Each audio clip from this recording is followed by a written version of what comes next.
네, 안녕하세요. 황유선입니다.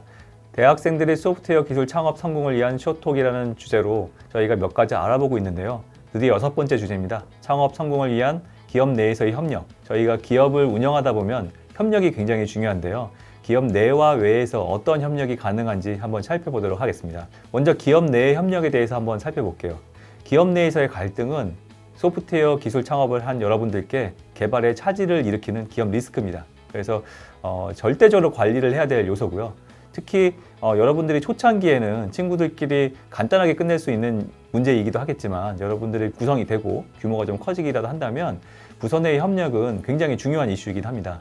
같은 분야이냐 또는 다른 분야이냐, 그리고 이제 내부적으로 구성하는 사람들의 이제 어떤 성향인지 뭐 이런 것도 굉장히 중요한데요. 일단은 다른 분야일 경우에 먼저 한번 생각을 한번 해보도록 할게요. 개발진들로 이루어진 팀에서 비개발자가 들어왔을 경우, 또는 비개발자들로 이루어진 팀에 개발자들이 들어왔을 경우, 이런 경우에 이제 서로 간에 좀 챙겨주는 게 덜해서 좀 소외되기 쉬워요. 그래서 만약에 좀 규모가 조금 생겨가는 과정 속에서 뭐 밥을 따로 먹기 시작하고 사람들은 대화를 안 하기 시작하고 이런 문제가 생기기 시작하면은 여러분들 기업의 그 프로젝트 운영하는 데 있어서 서로 간의 정보가 교류가 안 되거든요. 직접적인 문제여서 기한을 맞춘다거나 아니면은 뭔가 고객의 니즈가 있었는데 그러한 소식이 전달이 안 된다거나 뭐 이런 부분이 좀 발생할 수가 있습니다. 그래서 다른 분야에 계신 분들끼리도 이제 서로 이제 주기적으로 좀 회의를 같이 하면서 좀 내용을 좀 교류하는 게 좋은데, 이거는 인원을 만드는, 인원을 충원하는 과정 속에서 어떤 인력을 좀 충원하느냐, 이게 또 중요하기도 해요. 거의 대부분 보면은 비개발자분들은 좀 안 그렇긴 하는데 개발자분들은 좀 자리에 앉아서 안 움직이고 얘기를 좀 안 하고 하는 성향을 가지신 분들이 좀 많아요. 그래서 좀 개발자 분이지만 조금 조직을 리드할 수 있는 분, 개발 능력이 조금 떨어지더라도 뭐 그런 부분을 조금 채워줄 수 있는 분이 어떻게 보면은 기업에서도 중요한 역할을 할 수도 있거든요. 그래서 그런 것도 좀 고민을 하시는 것이 좋을 것 같고요. 이거는 뭐 제가 얘기를 안 하더라도 아마 대부분이 이제 예상을 하고 있는 문제여서 좀 괜찮을 것 같은데, 특히 지금 고민인 게 뭐냐면은 저는 이제 세대 갈등 문제, 이걸 좀 많이 생각을 해야 될 것 같아요. 왜냐면 우리 젊은 친구들끼리 마음 잘 맞는 친구들끼리 창업하면 되지 뭐 이렇게 생각해서 창업을 할 수 있는데, 사실 창업을 해보시면 알겠지만 할 수 없는 일들이 굉장히 많아요. 그리고 이제 경험이 부족하거든요. 그래서 조금 연배가 있지만 경험이 많은 분들을 좀 시간이 지나면 뭐 CTO급으로 해서 좀 섭외를 많이 하게 되는데, 그랬을 경우에 이제 보는 사고 방식이 달라요. 왜냐하면 이런 문제가 많이 발생할 수 있는데, 초창기에 있던 그 젊은 친구들은 우리가 초창기 멤버고 내용에 대해서 많이 알고 개발도 할 수 있는데 왜 늦게 와서 저분이 CTO고 저분이 우리한테 시키지? 이런 상황이 발생할 수 있어요. 그러면 CEO 입장에서는 괜찮을 수 있겠지만 그 밑에 있는 직원들 사이에 이제 갈등이 생겨요. 첫 번째 징후가 뭐냐면 말을 안 해요. 다들 좀 대화가 없고 그다음에 일만 하고 있다가 뭐 빨리 퇴근하고 뭐 이런 문제가 발생하기 시작하면은 약간 의심을 좀 해봐야 되는 시기이기도 해요. 이 CTO도 되게 문제가 뭐냐면, 첫 번째 CTO가 개발자 출신의 CTO냐, 마케팅이나 경영하던 분의 CTO냐, 이것도 좀 차이가 있는데요. 이게 이제 개발자분 같은 경우에는 너무 잘 알아서 문제. 그래서 뭐가 어떻게 만들면 되는지 이런 내용을 다 알잖아요. 그래서 아마 대표님 같은 경우에는 CTO 하시는 분을 좀 브레이크를 걸어주셔야 돼요. 그래서 CTO 분이 너무 잘 알다 보니까 개발하는 친구들 뒤에 가서 이거 이렇게 개발하는 거야, 저렇게 개발하는 거야 막 간섭하고 하는 과정 속에 일일이 꼼꼼하게 한다고 하지만 다 체크하고 이런 게 오히려 방해가 될 수가 있어요. 왜냐하면은 과거와 다르게 요즘 개발하는 방식도 다르고 스타일도 다르고 또 요즘 MZ 세대잖아요. 다 다른 성향이기 때문에 그들이 알아서 일을 하게 놔두되 저희가 앞에서 얘기했지만 인터페이스 맞추고 입력 출력만 정확하면 되거든요. 그래서 이게 되게 중요한 문제일 수 있고요.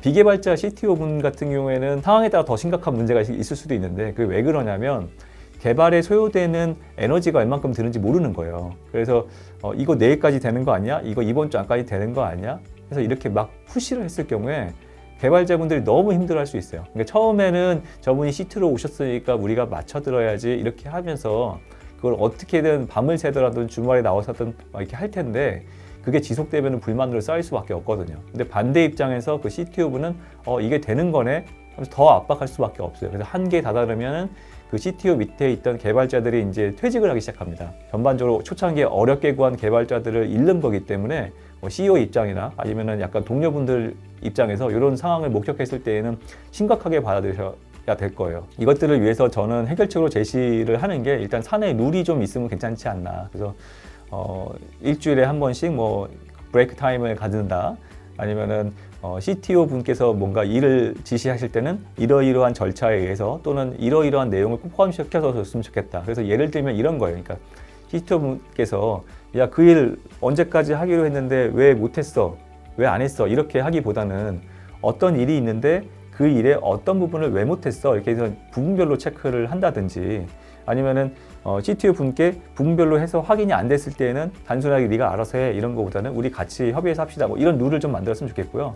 물론 이분도 마찬가지로 욕을 하실 거예요. 뭐가 제일 걱정이냐면 이분 입장에서는 그거 언제까지 할 건데 이게 제일 걱정이니까 저희한테 아마 각각의 모듈에 해당하는 기능별로 어느 기간 내에 언제 어떤 성능으로 끝낼 수 있을 건지를 아마 좀 정리해서 보기를 원할 수도 있어요. 그래서 이런 것들을 서로 좀 확인할 수 있는 상호 간의 룰들을 좀 만들었으면 좋겠고요. 그리고 성향이 좀 달라요. 어떤 분은 좀 즐겁고 유쾌하고 또 어떤 분은 조금 말이 없고 좀 이렇게 수줍하고 그래서 이런 분들끼리도 서로 방해하지 않으면서 서로 일을 할 수 있는 그런 체계를 좀 만들었으면 좋겠고요. 뭐 상황에 따라서는 이제 좀 업무 성격에 따라 구분지어서 팀을 잘 짜는 것도 하나의 방법이지 않을까 생각이 들고요. 아마 이거는 제가 정답을 얘기할 수는 없을 것 같아요. 왜냐면은 각각의 상황에 맞게, 회사 상황에 맞게 다 다른 특성이 있을 거라서 그런 부분들을 각각의 CEO 분들께서 알아서 좀 파악을 하셨으면 좋을 것 같습니다.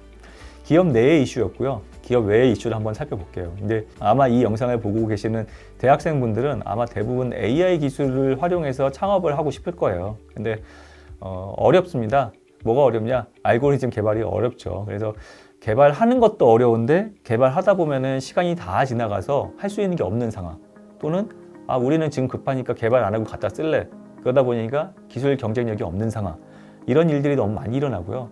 그 다음에 너무나 많은 사람들이 알고리즘 개발을 이미 많이 해오고 있어요. 계속 새로 나오기 때문에 내가 따라가기도 벅차고 그래서 AI 기술 기반의 창업이 생각보다는 쉽지 않습니다. 학교에서는 쉽게 프로젝트를 만들 수 있지만 이것들을 가지고 상용 수준으로 만들어서 재빨리 시장에 내놓고 고객들이 만족할 만한 수준으로 완성도를 높이는 것은 그렇게 간단한 일이 아니거든요. 물론 AI 알고리즘이 제때 잘 개발돼 있고 이것들로 뭔가 어플리케이션까지 만들 수 있는 그런 인프라가 확보돼 있다고 하더라도 사실 더 큰 문제는 뭐냐면 내가 AI 모델을 만들 수 있는 데이터를 확보할 수 있을 것인가. 아시겠지만 저희가 이제 음성 인식을 하기 위해서는 뭐 10,000시간, 20,000시간 뭐 이 어마어마한 시간이 필요하거든요. 저희가 텍스트 관련돼서 인식을 하더라도 수기가에 해당하는 텍스트 자료들이 필요해요. 그러면은 이런 데이터를 어디서 확보할 수 있을까? 소프트웨어 기술 창업을 하려고 하시는 분들이 개발자든 비개발자든 간에 저희가 이 데이터 확보하는 게 너무 힘들고요. 사실 이 데이터가 없으면 알고리즘을 만들었지만 제대로 학습을 할 수 없기 때문에 성능을 못 내겠죠. 그래서 이런 부분에 대해서 우리는 어떻게 데이터를 확보할 것인가? 이게 중요한 이슈고요. 초창기에 이제 창업 패키지 얘기도 했지만 그 중에 이제 공급 기업과 수요 기업을 나눠서 데이터를 누군가는 제공해주고 누군가는 받아서 쓸 수 있게 해주고 이런 제도도 있긴 해요. 그 과정에서 데이터의 가치를 매겨서 데이터를 파는 일도 있고요. 근데 이런 거 외에 이제 사업을 같이 하는 거 외에 여러분들이 만약에 필요하시면 공공 데이터를 좀 활용하는 방안도 있고요. 아니면은 이제 저희가 최근에는 AI 허브 같은 데에서 여러 가지 데이터들이 계속 업데이트 되잖아요. 그래서 이제 그런 데이터를 활용하는 방법도 있을 것 같아요. 하지만 이들의 데이터들이 다들 그 한계가 있어요. 왜냐하면 데이터가 정제가 안 돼 있기 때문에 오류가 많아요. 저희도 공부할 때 보면은 좋은 선생님 밑에서 좋은 자료를 공부하면 명확한데 뭐 틀린 얘기 계속 듣고 정답도 없이 막 일을 하다 보면은 저희가 실수가 많잖아요. 마찬가지로 좋은 데이터를 얻어야 되는데 실제로 무료로 제공되는 데이터는 당연히 좋을 리가 없겠죠. 그래서 그 부분에도 이제 비용이 들어갈 수 있거든요. 그래서 그런 부분도 조금 확인해 보시는 것이 필요하고요.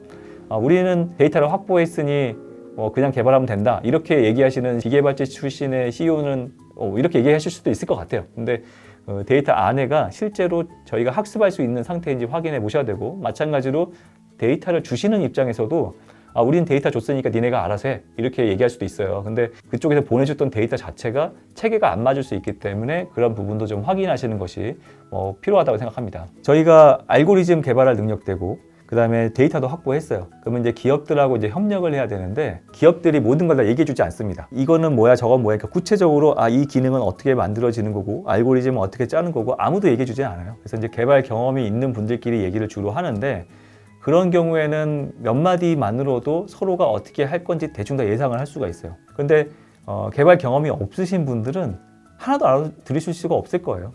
근데 그렇다고 해서 내가 이거 못 알아듣겠다고 피한다. 그러면은 나중에 더 큰 고통이 따를 거예요. 왜냐하면 개발 과정 자체에서 몰랐던 얘기들이 계속 발생하고 그 몰랐던 얘기들 때문에 계속 분쟁이 발생할 수도 있거든요. 그래서 초창기에 개발자든 비개발자든 간에 요구사항 정의서를 분명히 작성할 필요가 있어요.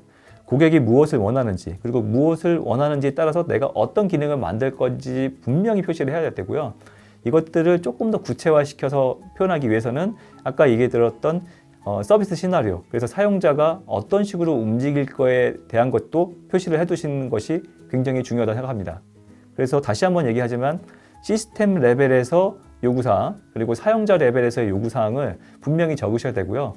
여기에는 기능적인 요구사항도 있지만 비기능적인 요구사항도 있는 거기 때문에 여러 가지를 한번 고려를 해서 포함시키면 좋지 않을까 생각을 합니다. 그래서 요구사항을 바탕으로 앞에서 얘기 드렸던 것처럼 시스템 구조도를 한번 그려보시는 것들을 추천을 드리고요. 아직까지는 없지만 저희가 앞으로 AI 기술을 가지고 뭘 개발을 한다면 AI에 대한 그 기술 영향 평가라는 것들이 이제 중요하게 영향을 미칠 수가 있어요. 왜냐하면 지금도 AI 기술의 파급 효과에 대한 얘기들이 많이 하잖아요.